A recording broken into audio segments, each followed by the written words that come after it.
Ho ho, holy macadamia nut. I'm a little bit behind on these Boltmas videos. It's been a busy week and I'm actually we caught one more feral that we're taking down and having her fixed. So this is also a bit of a minor Boltmas miracle. This is like 3 openings that they've had. They're usually only open 2 days a week for spaying feral female cats, and sure enough, they've had openings all throughout the holidays. So I'm going to go ahead and head down. This is a little bit of a different trip. I also ended up charging almost to full. But anyway, so we're actually running a little bit late. I just wanted to tune you in on this just because, like I said, we're having to run down as quick as we can to get her to the vet, so I didn't want to have to deal with any charging along the way. And I decided maybe I want to test out some southern routes. I haven't actually had a chance to do that yet, and then just loop back in time to pick her up from the vet, because it usually takes them about 6 hours to process them. As it is, we're running a little bit late. We need to drop her off before 8:15. So, and I don't know what the road conditions are right now. So let's get ready to go. The other thing I'm thinking about is I left the little doggo at home. He was still sleeping in, as his country squire-ness is wont to do. So I might actually just loop back home, pick him up before we continue the rest of the drive. Yet another reason I just needed to make sure to leave in time that I don't run into any issues here. Getting to the check-in time for the little lady. But this could also just be low-lying clouds, so it's kind of hard to tell here. This is a valley that does fog up a bit, but we have a pass to get over, and once we get over that pass, it might clear right up, or it might get even worse. And just coming into town now and hopping on the freeway. The Walmart Electrify America. Not too busy, just a single Tesla charging there. Looks like the new Model Y. And then we still haven't seen any progress on the Iona here at the Black Bear. You can see it kind of from the freeway as we cross over, and I still haven't seen them fence or partition that section off that they're going to be working on. So I'm keeping an eye on it. I'll let people know. And now it's actually very clear. This isn't really even what we would consider fog here in Northern California. This is pretty mild. All right, well, the little lady is dropped off. So yeah, I think what I'm gonna do, I mean, we've already driven 60 miles basically. So I think what I'm gonna do is I'm gonna head home, grab some breakfast and some coffee, which I haven't had yet.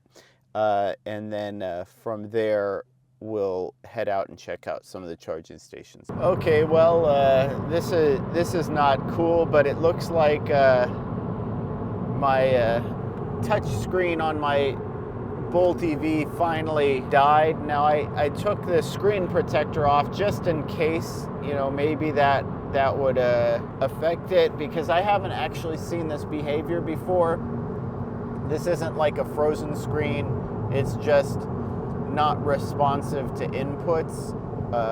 Everything on it updates as normal. So Android Auto, all of that just functions as normal. So it's just that you can't actually press the screen and have any sort of an input response. All right, so we made it home, but I do want to plug into level 2 AC. Just top up, we used a little bit more than half the battery to go about 115 miles.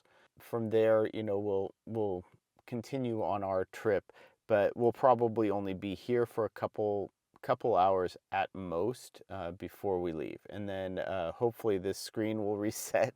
Otherwise, like I said, if it doesn't reset in the next day or two, then I'm gonna go ahead and look to well, maybe try to pick up a replacement. So, oh well. All right, so I ate a bit of a longer lunch. I wasn't sure when I wanted to get back out before noon, and it's 11:45 now. So according to the map, the destination is going to take us about an hour and 20 minutes to get there.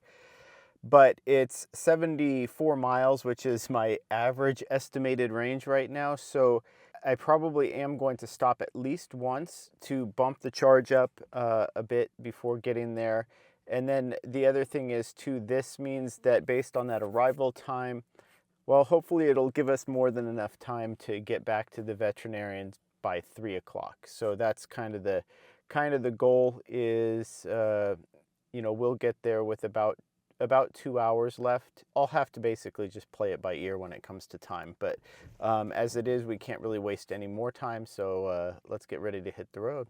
As we get back on the freeway here, just the lower speed driving and elevation decrease brought our minimum expected range to about 3 miles more than the final charger that we're checking out. But again, I don't want to show up there with just a small amount of battery and not be able to make it to a different charger.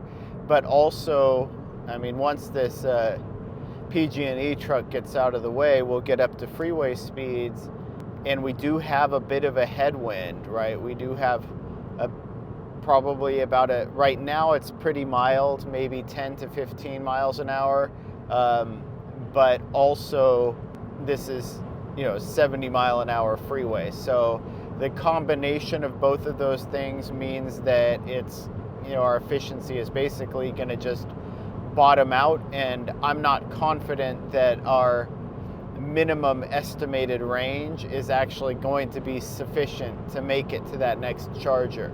Here we are heading into Williams. I just wanted to showcase as an example just how much more convenient this electric Era charger is, in terms of you're on the freeway here and then you literally just exit. So you're here off the freeway.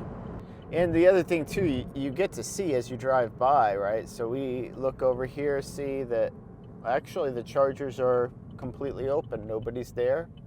And then unfortunately this will happen, I'm talking it up, but this will happen pretty much, like I said, even if you're trying to go to the superchargers, you're not going to be able to get around the rail.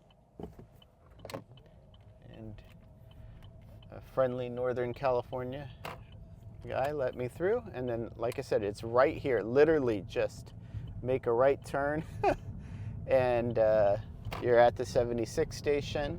All told, without the train crossing going, you're looking at something where you're easily in and out or off the freeway in under 30 seconds and at the charger. So that was just bad luck with the train. In theory, we have enough range to make it, but I don't trust that efficiency.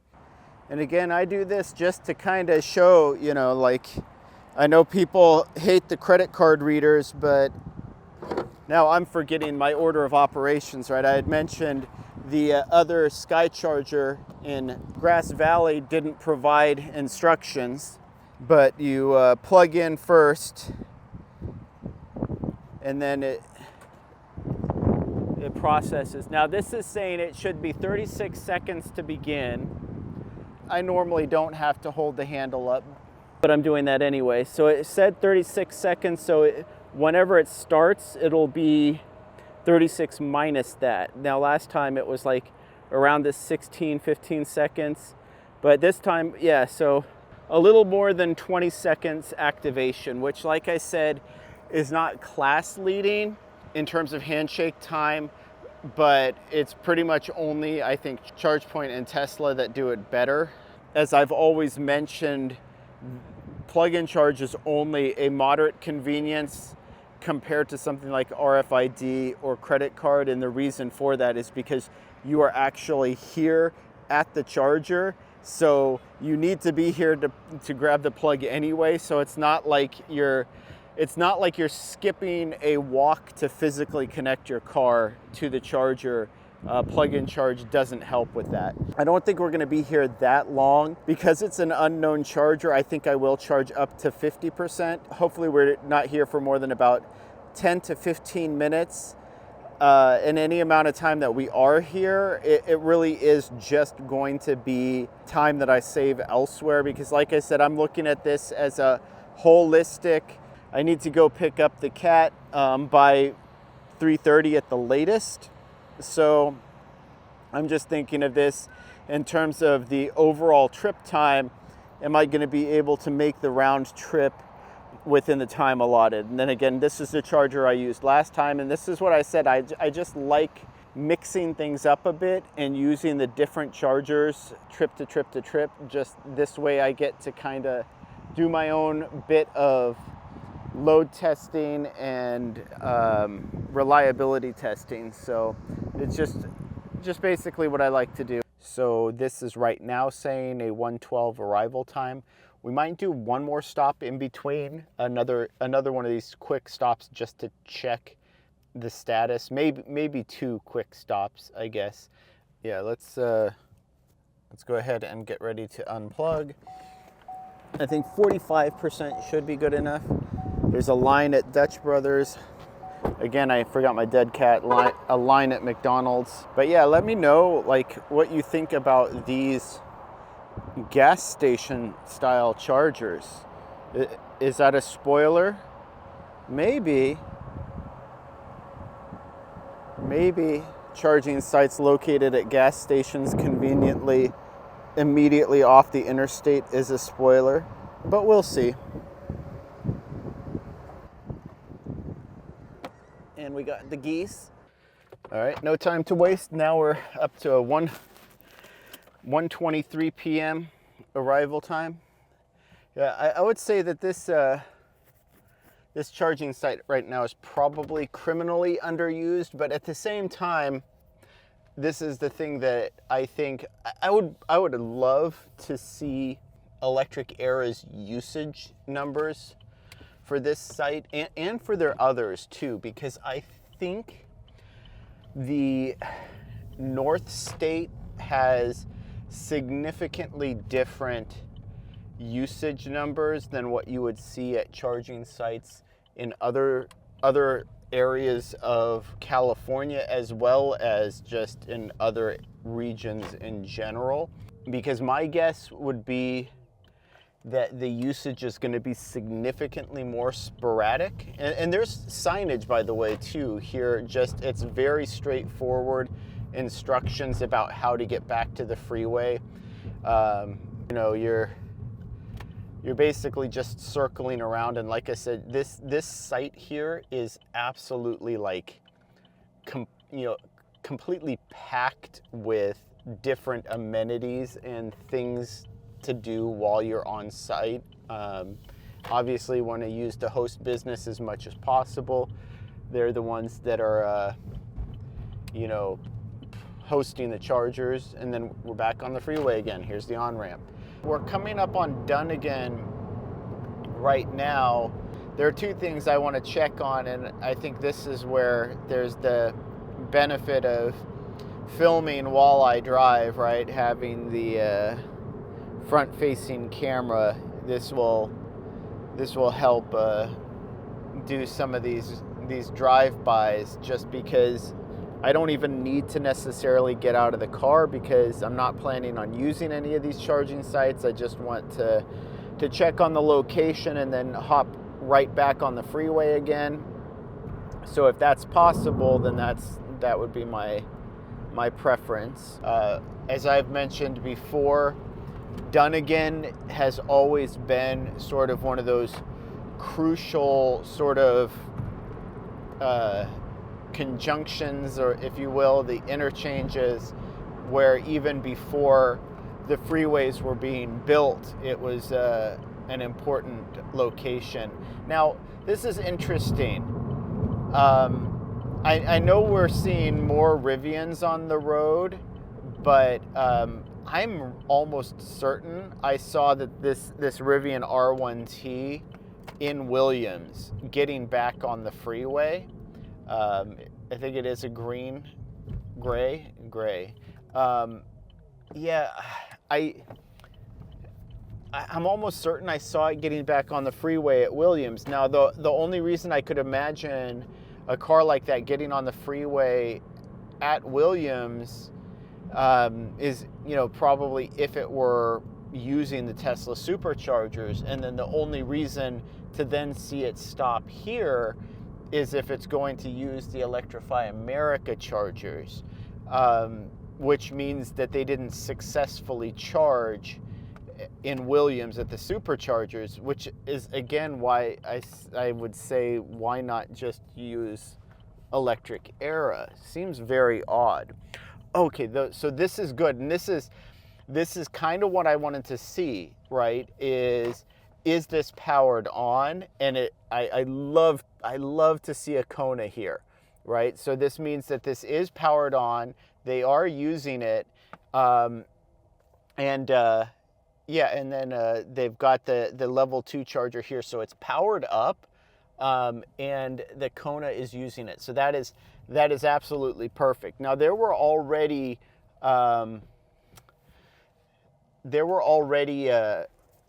two other EVs at the Electrify America site, so that Rivian R1T would be the third. So this is pretty busy. But like I said, you've got the Kona here using this. This was powered down before, but it's powered up now, which is awesome. So seeing them get to use it, like I'm not concerned at all about having range or whatever. I just like to see that this charger is powered up and in use. I would love to see them put an additional charger in there. At least they did leave the level 2. But again, this is one of those cases where I think that charging site would benefit from a second CPE 250 that could then be used to share power and charge at 100. Well, if it's CPE 280, right, up to 160 kilowatt, that's what I would prefer to see for that site. And then this is I'm just leaving the leaving the tape rolling, even though we got on the freeway a little bit slow here. Like I said, just having this front view camera is nice in the sense that I don't actually have to stop the car, get out of the car in any way. And then, like I said, it only cost us about 3 minutes. But this is the road, so it's Road 6 and Road 8 are the two exits off the freeway here in Dunnigan, right north of the I-5, I-505 interchange. So if you're going to the Bay Area or you're going to Sacramento, you'll choose based on that. But there are two really important freeway stops here, off-ramps, that support travel. And this is the location with like the big facility. There's I think they call it the Dunnigan Gateway is it. And so there's a lot of stuff at this exit, and there are two superchargers here. There's a original V3 that they decided was too small, and then they added a V4 supercharger, which is much larger. But I wanted to check this pilot location. This is again a really busy pilot. They added a Mel's Diner here, and yeah, this is woo boy, we got a scoop for Walter. Oh my goodness, Walter, we got a scoop for you. This is a Boltmas miracle indeed. Now, again, this just looks like this is where I thought they were going to put it too. This just looks like a standard location. For this, I will waste some time and get out. This, I believe, used to be the RV parking. And if you can't tell, I'm as excited as a kid on Boltmas morning. It is indeed a Boltmas miracle. Okay, so they still got the construction plates going here. I'm guessing that's feeding some conduit line or something. I don't know. But this, I believe this used to be the old RV parking. But yeah, they basically tore that out, put a new canopy here, and then they've already got the units in the ground. So they were definitely trying to make this a sleeper site. Looks like they might still have to pour the slab for the transformer. So it looks like they have the conduits there and they just need to pour the slab. But overall, it's pretty good progress. And I would say that this is, yeah, so this is for sure a sleeper site. I knew based on the pips that they were likely going to have to install it here. Now again though, this is only 2 chargers, but this was kind of my concern with this location anyway. This is a very small pilot, so they don't have a whole lot of room to spare. But again, these are just sort of filling in some gaps, and this is an interesting configuration too, in the sense that no, it doesn't look like they're going to really allow for any sort of pull through. It's a really deep space there, so I'm not sure. This is just a unique design, because I feel like they could have maybe allowed for pulling in deeper. Yeah, I'm not sure, but yeah, these are pull in. Going to be 4 stalls, 2 split power 350 kilowatt chargers. Here in Dunnigan, in my Bolt EV on Boltmas, Eve. But yeah, so here we go. I'll be sure to get some of this video clip over to Walter just for an update. There isn't even a pip on the map right now. And then of course, actually, I don't want to call it ironic, but I believe that's a Hummer EV charging at the V4 superchargers on the other side of the street over there on the other side of the convenience store. So yeah, so there's already a V3, a V4, a Pilot, and then the next exit down there's a charge point and Electrify America. So yeah, welcome to Dunnigan. And it is indeed a wonderful Boltmas. Oh, and then of course there's a Mel's Diner down there, which in addition to the Wendy's and the Pilot Flying J stuff, right, Mel's is another great place to just sit down and eat. So having a canopy location here, kind of just walk down, grab something from Mel's, enjoy the atmosphere, and then leisurely relaxed walk back and get back in your car and get back on the freeway. Seems like I should do that myself. All right, GM Energy. All right, so unfortunately that wasted a little extra time, but I feel like it was worth it. I've come by this site, I think 3 or 4 or 5 times, each time hoping to see construction here. Like I said, I think this was kind of the only reasonable location to add it, is just here at this.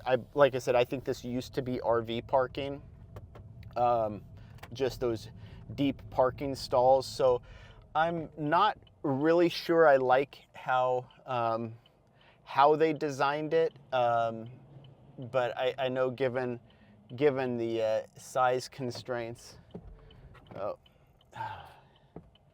And then again, like I said, on the other side there's the V4 superchargers.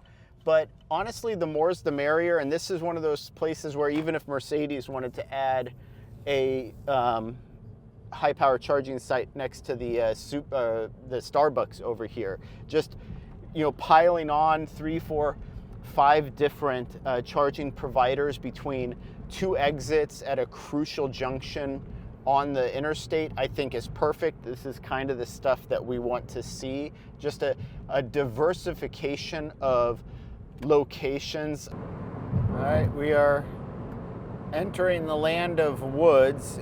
So as you'll notice, this is a just nice flowing I-5 freeway just north of Woodland.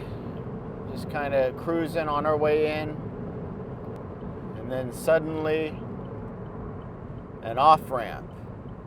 What? An off-ramp north of Woodland on the interstate? What would an EV driver be doing here? So crazy. Yep, and then there's the entrance for I-5 South, which is what we just got off of. And then suddenly we are at a gas station. Who wants to be at a gas station? Not even a big gas station. A little gas station. And what's that? Chargers?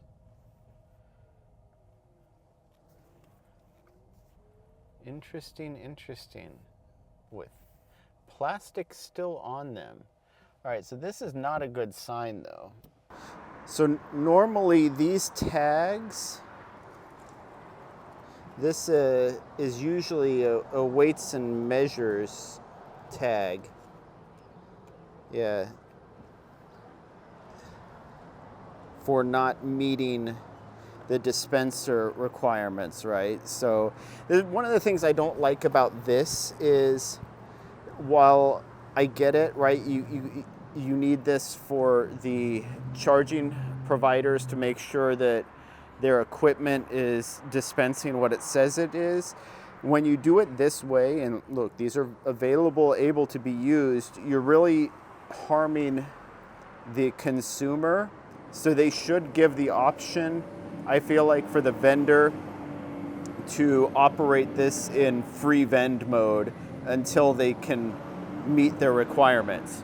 Now, the other thing is, a lot of times that's not based on the actual hardware itself. And that used to be a Denny's that's closed down. Iona, if you want a place that's right off the freeway, might be an option. All right, so this is the concern, right? So in order to get certified in California, the hardware itself needs to be approved and on a list of approved hardware. Now, I've seen these Chargetronics units elsewhere. They were opened and I wasn't able to use them, but different counties have different enforcement levels for their weights and measures. So these are 100 kilowatt, 200 to 1000 volt DC, 133 amps. That's not very much at all. This could be based on the hardware not being registered in the state of California. And if that's the case, even if these chargers are working, they're not going to be open or available to the public, which is unfortunate. This is what I was saying about it being at a gas station just off the freeway. And of course, this is also why I didn't want to show up here with an empty battery, just in case this was the case, because this is certainly not a Boltmas miracle. Okay, so this is actually the remarks. They're saying it's unable to test. So maybe these are listed. I don't know, have the database memorized, of course. Maybe these are listed and they just tested them and they weren't able to do their proper testing protocol. So unfortunate, but like I said, the way I baked in this time is I need to actually actively be charging, and if I'm going to spend a significant amount of time here. So this is, I believe, under the zero impact charge network. So Chargetronics is the equipment, and I believe it's the zero impact, though they're not really branded anywhere. And then I guess also could be under the Evolve charging network. All right, so I just talked to the guy who is here. So they did do a load testing here. They weren't able to get them to run. hit the road again. Hopefully charge up enough that we can make it back. We need a bit of a Boltmas miracle here. I do like this location, a typical AM PM sort of fueling stop off the freeway. So let's see if we can find another charger without going too far in the wrong direction. So we're just getting off of I-5. We're technically still on a freeway, and this actually isn't necessarily the closest exit. I was following Google Maps directions, which are not necessarily, I think, the best. Yeah, I think this is one of those cases where Google was assuming that all traffic was flowing and there were no lights, but that's not actually the case. There's an EV6 parked in the gas station. I have no idea why that might be. But here we are at 7 Charge, which is, another charging provider that I feel like featuring. And again, I forget what this is actually part of in terms of the network. Let's see what their on-screen instructions say. All right, so they're saying select the input first, or out, it should be output. Yeah, output. Not the greatest cable management. 55 cents per kilowatt hour and a 1 cent per minute parking fee. So again, very painless credit card reader activation, preparing to start. These are the ABB, I'll double check the placard, but I think these are the ones that are the 184, technically capable of, yeah, there we go.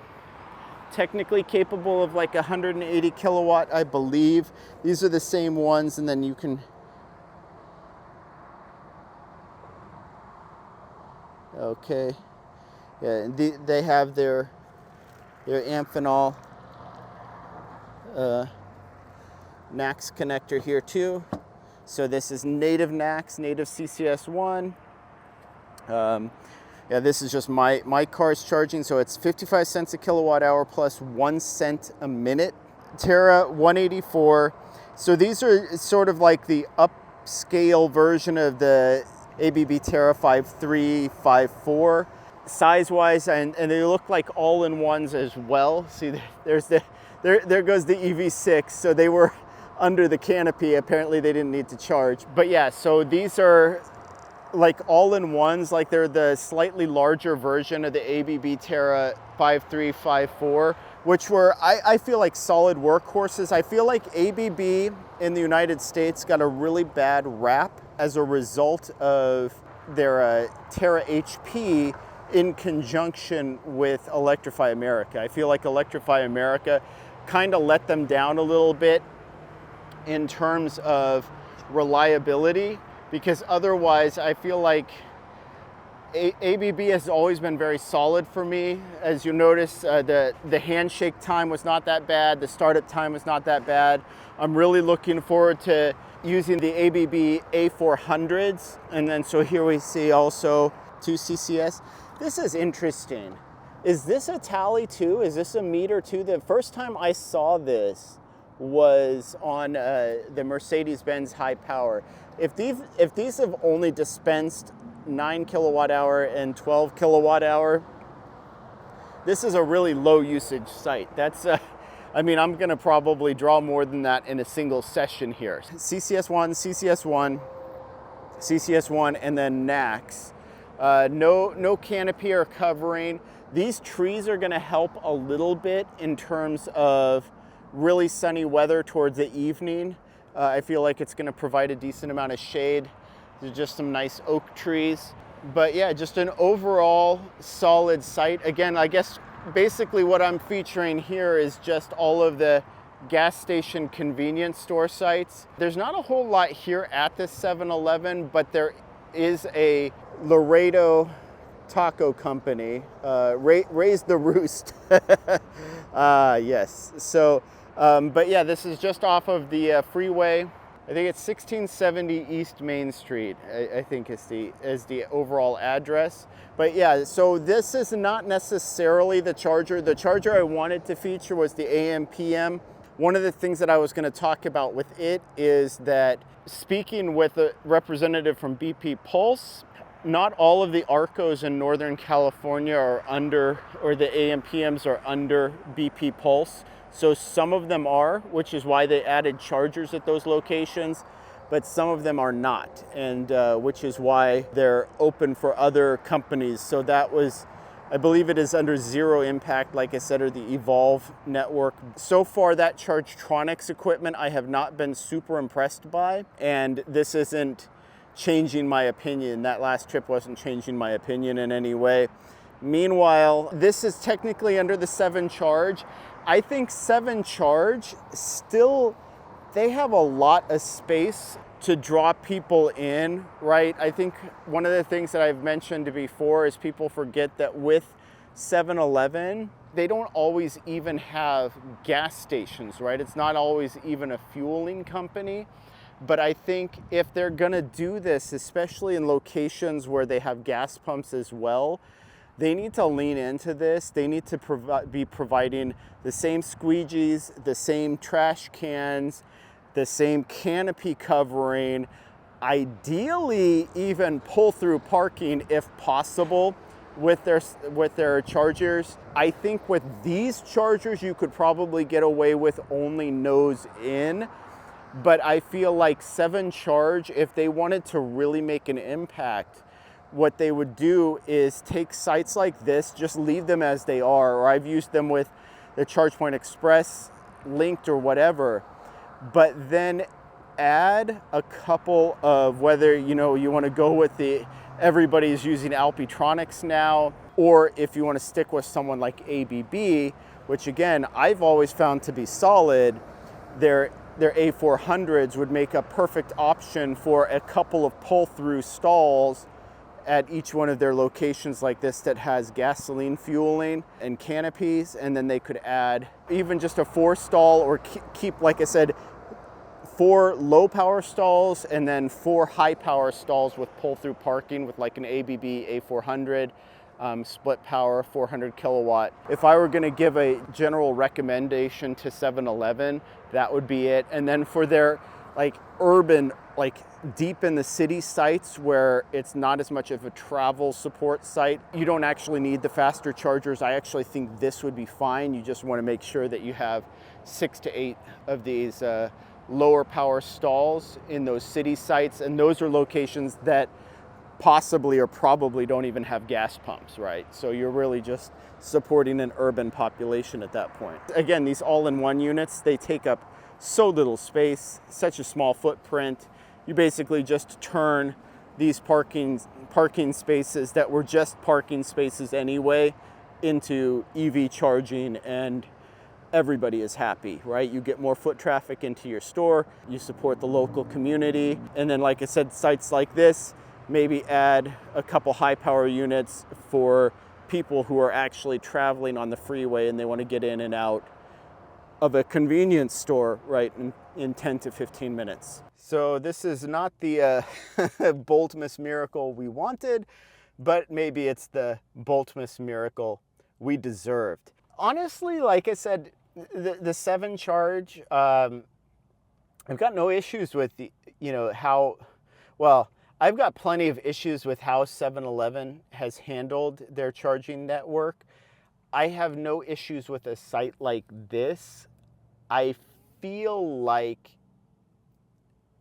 we do need a bit of an intervention, though, when it comes to talking to businesses about what they're doing. Let's see, how many gas stations have I visited today?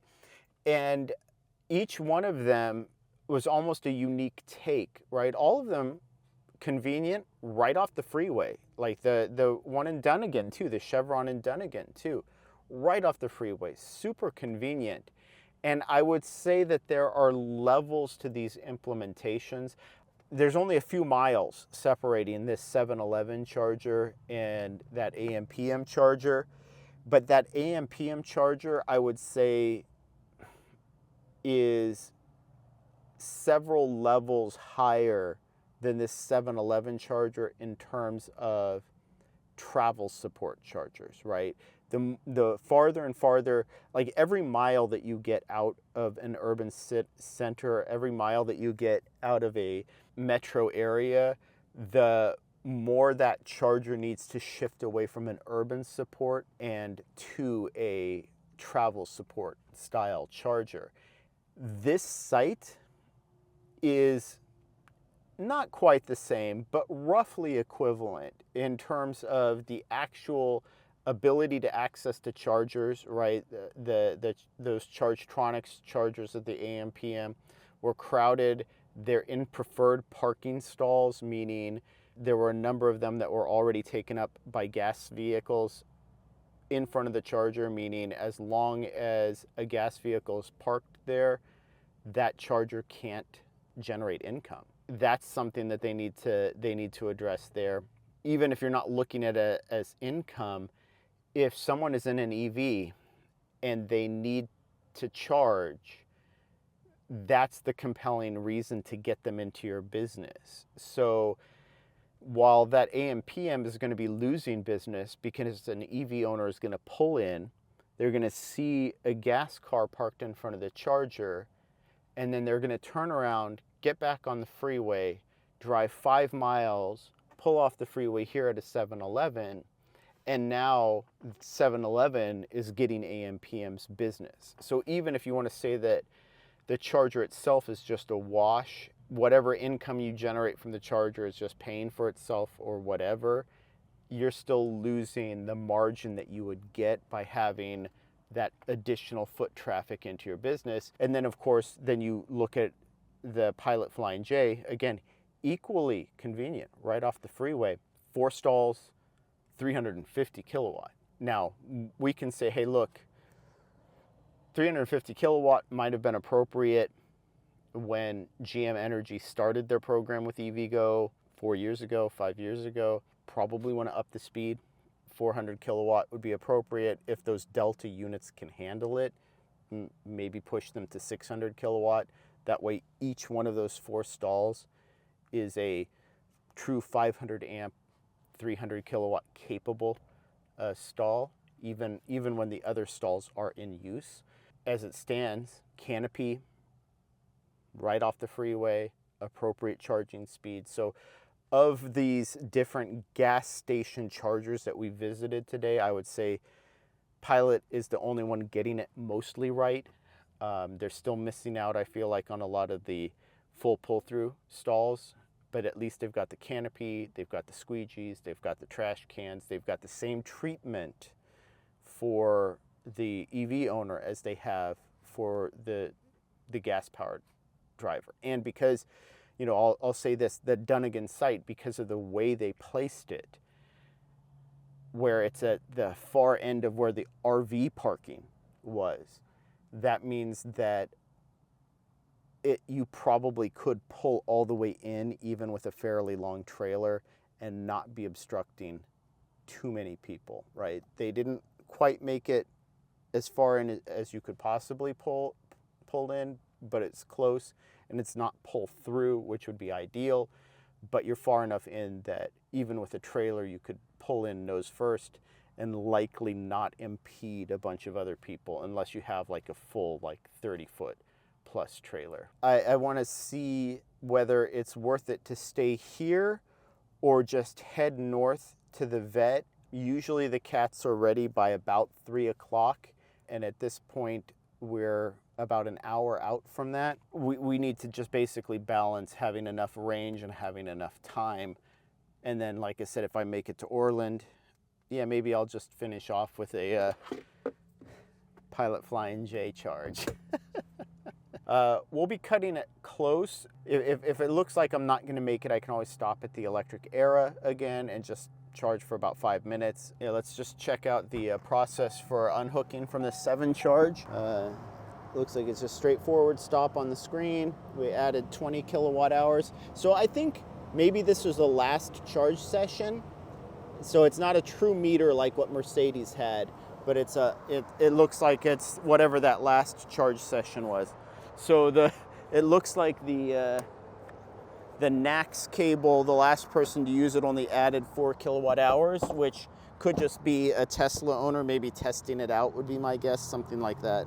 And then just, yeah, sure. So overall, I mean, like I said, no complaints for 7 charge. And we're already kind of, like I said, kind of running late, but sneak out of here, get back on the road. And like I said, if I have to, I can go to the vet first and then charge up after. I just didn't want the cat to have to, I mean, no matter what, she's going to be in that cage for a while. They don't like her to be released the day of surgery, so got to keep her in the cage for a little while and then release her.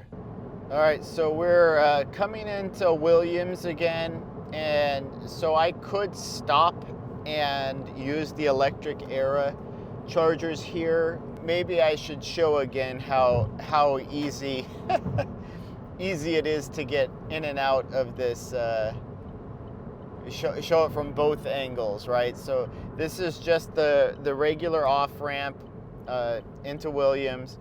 So this electric era site is a little less convenient for northbound travelers, but it's still fairly convenient. So we literally just exited the freeway, right?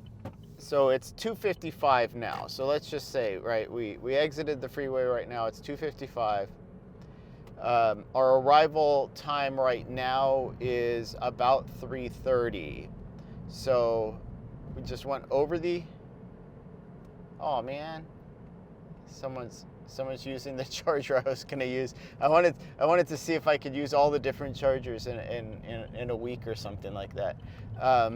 But someone's using the one that I was going to use.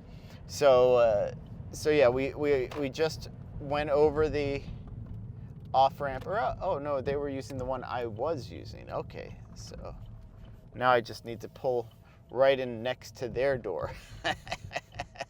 Squeeze them in a bit. So and then just go in here, and I'll just do this with the front-facing camera. No need to do the other. I'll just keep the audio rolling. Didn't even turn off the car, so it honked. So again, just plug in first. And this is what I was saying about the instructions needing to just be on the screen. And in goes the card. Processing. Thank you, remove card. Vehicle connected, payment accepted. 40 seconds to activate. And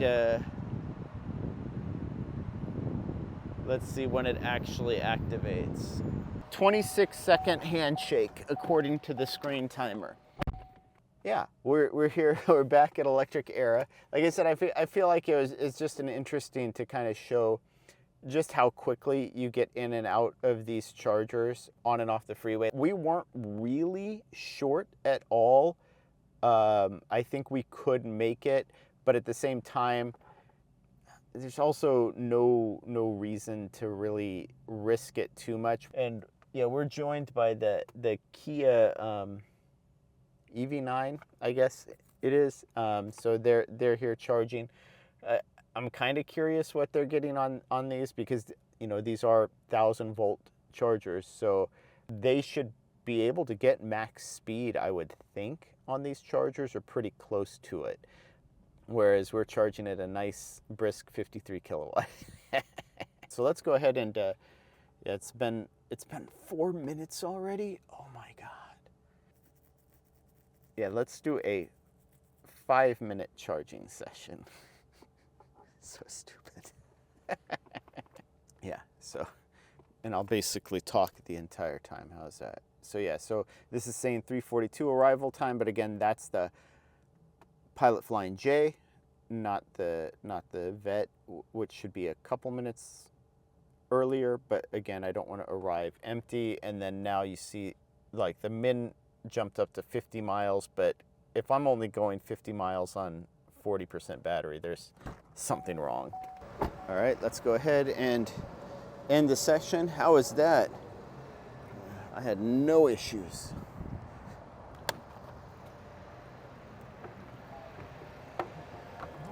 The one thing is, yeah, like I said, it would be nice to have lighter cables capable of higher power. And then got to get back on the freeway. Got to go. EV9, see you later, Slowpoke. We're on the freeway.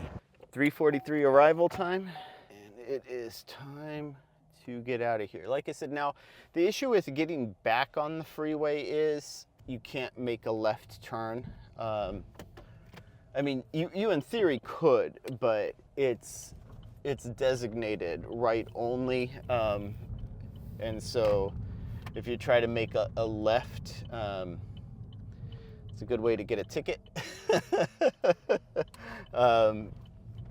So just follow the signs, follow the law.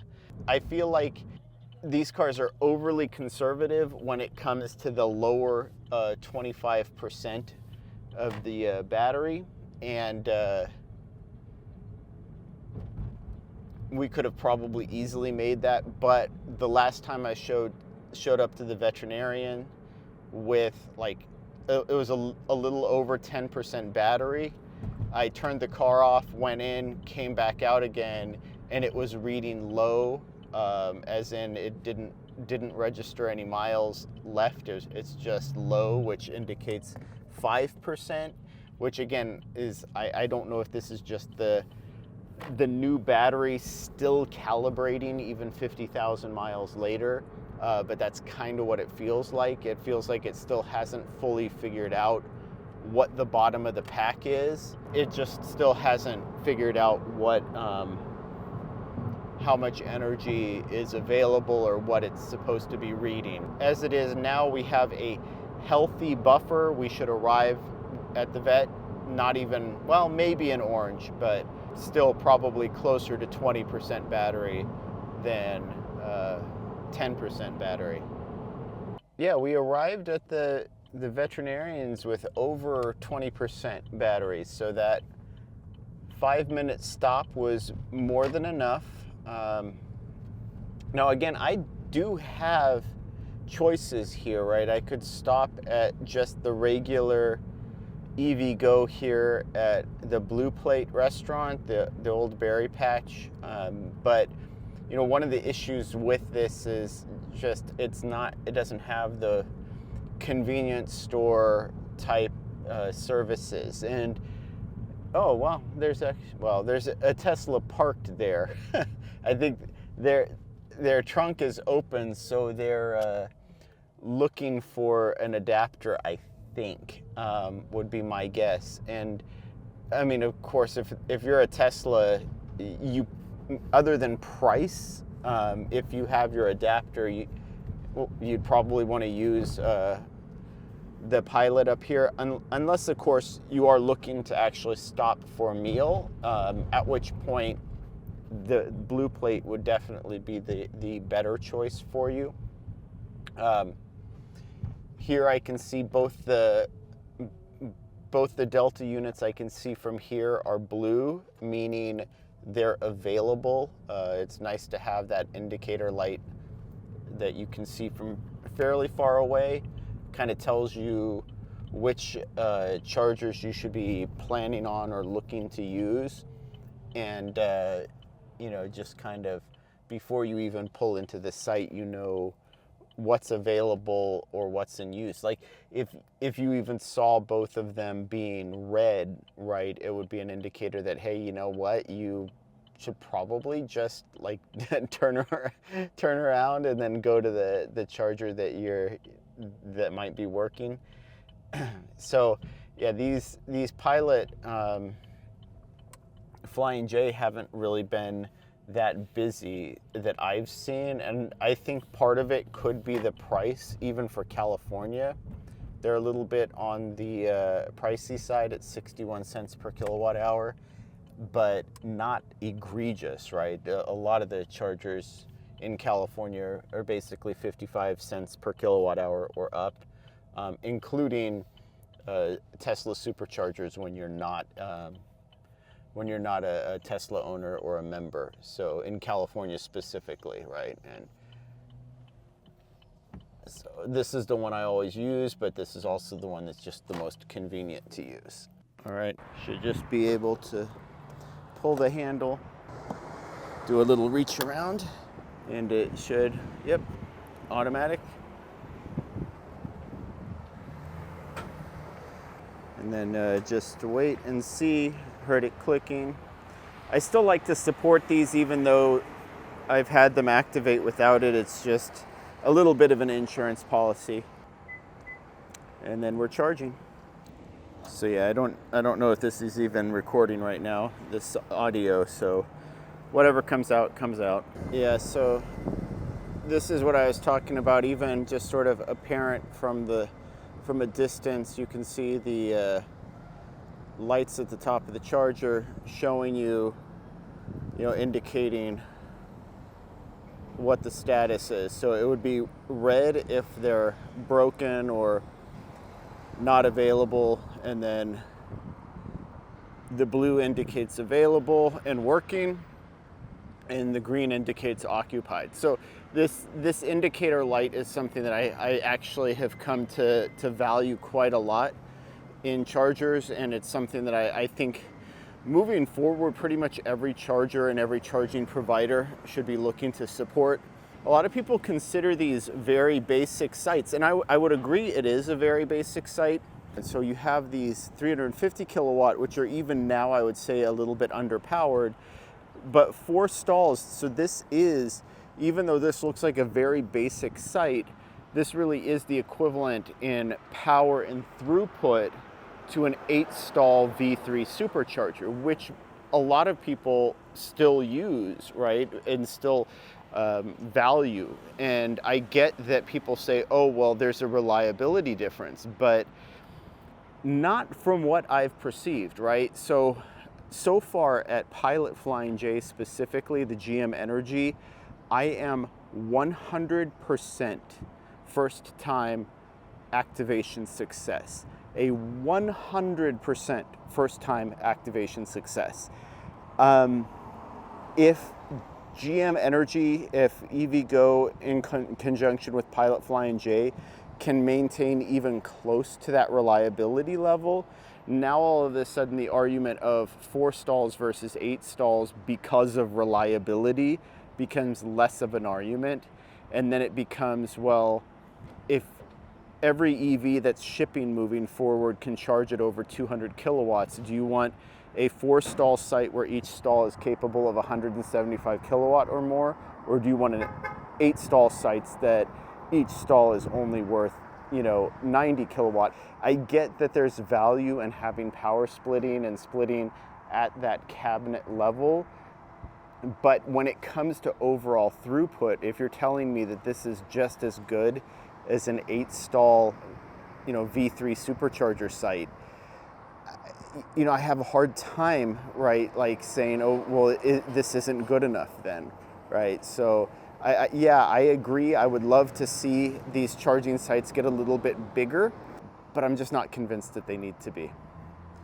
And we're pretty much ready to leave at this point. So let's get ready to head out. Well, Merry Boltmas. Yeah, this trip really did kind of become a tour of gas station chargers and sort of who implemented them the best. The new Pilot Flying J was a bit of a surprise and done again, sleeper site. I've been watching for it. I just hadn't taken that southern route for a while. So I've got the kitty in the back. We're up to almost 50%. Let's get ready to head out. Look, we were joined by someone else with extremely good taste. So They must have just plug-in charged and ran in to use the bathroom. So yeah, we've been here for 22 minutes. We've added enough, done enough damage. Oh.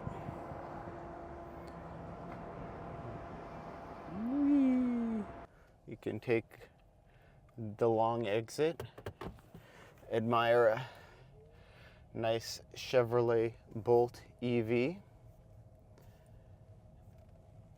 and then we will turn it around and get back on the freeway. So, all right, so I'm just exiting here for the, like I said, I want to let the doggo go use the bathroom. I think this entire section is technically the pet area, so I'm gonna go park in front of the charger. I really don't think that it's working. Like I said, these BTC power chargers, the hardware works, but because of the activation sequence that they selected, the screen has to be working in order for the charger to work, and that's just not the case. So as you can see, the light on the unit is working, but because that screen isn't working, then there's no means to activate it, which is, like I said, I think the big problem with these BTC power units, because we have seen them where they'll automatically activate, and it's just not an issue, right? It's basically just auto charge because they can't charge a fee for using them. Again, because they can't charge a fee for using them, these aren't a revenue generator for the rest area for Caltrans, which is why I think there's just no priority for them. Otherwise, these would be really great sites.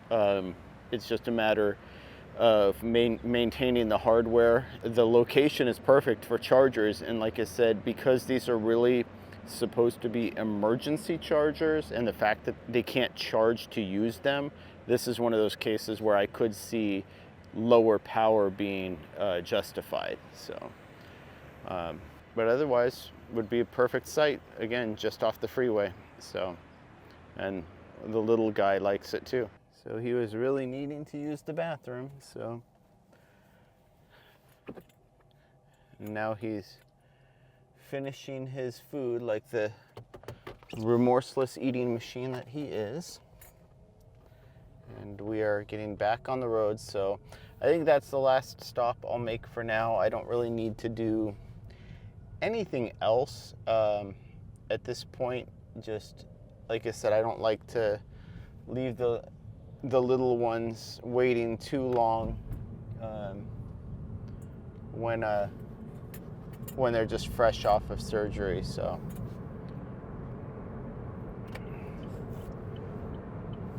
we get right back on the freeway. Technically, we can exit anywhere along here, but might as well see what's going on at the Electrify America as I drive by.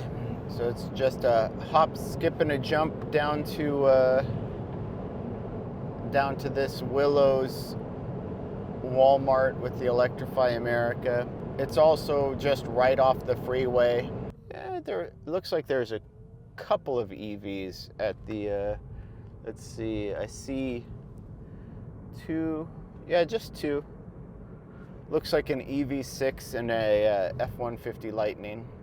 All right, so hopefully, right, these are like low-lying clouds that are sort of turning into a fog layer here as we enter into the valley. So I don't know how clear this is coming out at nighttime, but the sun is setting.